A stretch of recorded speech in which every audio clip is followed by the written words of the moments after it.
I'm going to factor the expression 3x squared plus 19x minus 40 using the graphing calculator and finding the zeros method.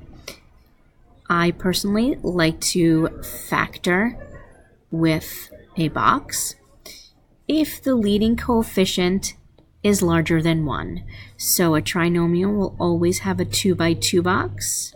So that would be my 3x squared, my positive 19x, and my negative 40.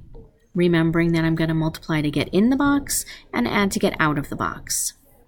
I graph the function in a graph page, and I notice that one of the roots is in between integers 1 and 2, so I'd rather not deal with a decimal at the moment.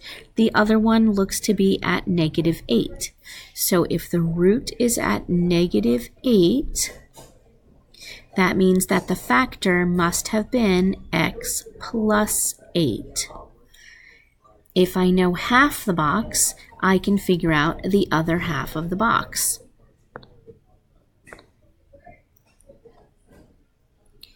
In order for the box to have been a 3x squared, I multiplied a 3x times an x to get my 3x squared. Now I can finish the column. 3x times 8 is 24x.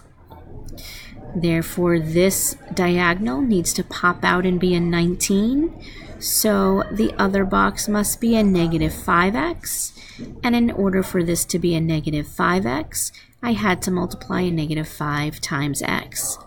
Therefore, the expression factors to 3x minus 5 times x plus 8.